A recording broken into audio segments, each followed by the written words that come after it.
was born and raised in a small country by the name of Kuwait, a community of 98% Muslim population. 2 of my uncles are imams, and 1 is president of a mosque, where I would hear the call to prayer 5 times a day. As a Muslim, the word Yahudi, which means Jew, was instilled in me as a bad word, as a cuss word. Yahudis should not exist. They should be killed, and I never thought to question why would I hate them. I never met Jewish people in my life.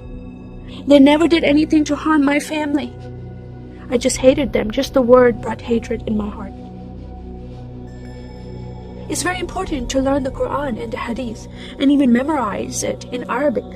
I even entered a competition where you recite a long chapter in front of Islamic leaders and teachers.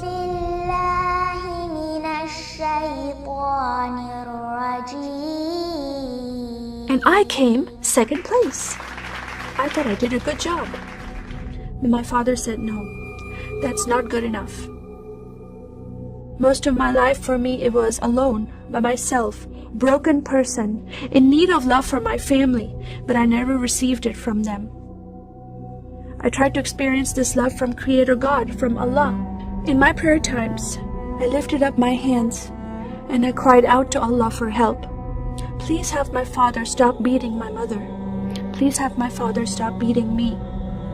But no help came. God is not a personable God to Muslims. God doesn't say, I love you. Saddam Hussein forces came in the middle of the night and invaded the small country of Kuwait. And then they came to my city and they destroyed property and they looted people's home and they stole possessions and they killed the men and they raped the women. Then we were granted asylum status to stay in the US. My grandmother suddenly got very sick. She had a heart attack and she went to the hospital. And 2 days later, she passed away. I was devastated because I lost my best friend.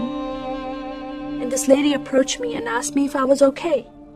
And I said, no, Paula, my grandmother died. And I just started to cry again. At that moment, I was hurting so much, only crying helped. And Paula came to me and put her arms around me and she gave me a hug. And then she asked me a question. Would you like to go to church with me?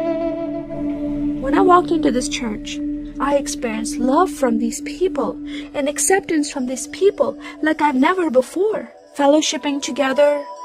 They were men and women together. They didn't have to be separate. No one was judging each other. And they knew I was Muslim. They were so friendly to me themselves, accepting of me and loving of me. And that was really surprising to me. And for the first time in my life, I heard a message from the Bible. He started reading the message about Yeshua. When he walked into the synagogue, he was given a scroll from Prophet Isaiah, and he opened the scroll and he started reading that scripture. That the Spirit of the Sovereign Lord is upon me, because he has anointed me to preach the gospel to the poor. He has sent me to heal the broken heart and to proclaim liberty to the captive and freedom of sight to those who are bound, to proclaim the year of the Lord's favor. First time I heard these words of freedom and healing and liberty. I'm desperate to be freed from bondage. I was held captive in Islam and I wanted to be freed from that. I was blinded with so much hatred in my heart. The darkness broke from my eyes. The veil came off my heart. I knew the decision I was making to leave Islam is a big decision. By Sharia law, Islamic law, it is death penalty. But I'm desperate to know a living God. In that day, I gave my life to becoming a follower of Jesus. This is the God of Israel, God of Abraham, Isaac, and Jacob.